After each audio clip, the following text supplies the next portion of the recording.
Hey guys, this is Ron from RDS Drums. I'd like to thank you for checking us out.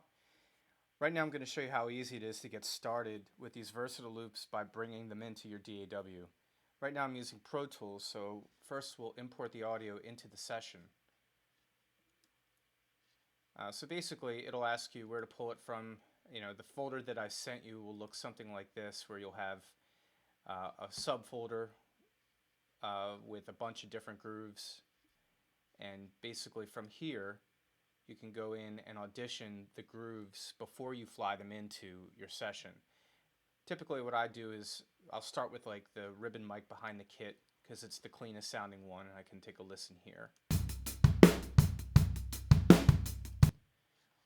You also notice that in each folder there's 5 different files per groove, and I'll explain what all of these are in a second. Let's just get them into the session.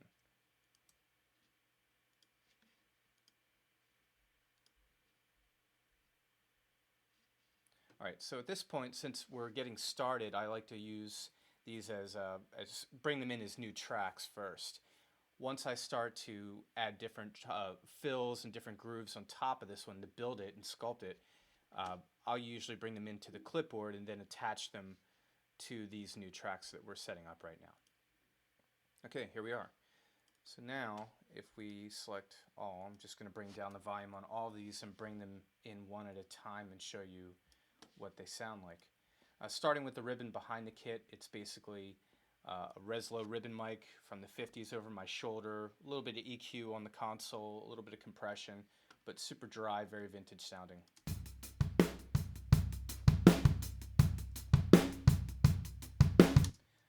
I've also included like a dry room signal, which was a U87, like about 30 feet up in the air in the tracking room. This is it by itself. Then blend it with the dry.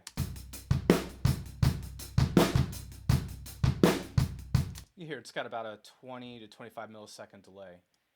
I've also included 3 color tracks.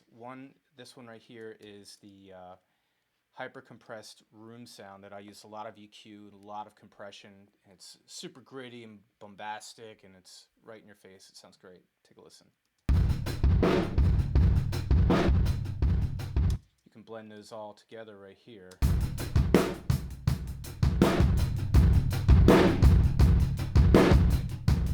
I've also included 2 more color tracks that I like to say. One is a reverb track. It was used with a Yamaha Rev 5 unit from like the 80s, and really cool reverb unit. I use it on mixing albums all the time. Sounds great on drums.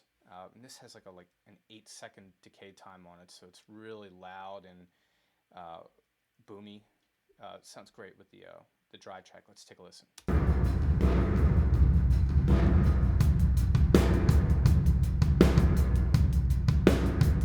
And finally, I included this stereo phaser, chorusy kind of thing that I did. I printed basically the drums, the session through this Eventide H3000 unit. And it's a really cool addition to this, where you can really start enhancing some of the sounds in the loops.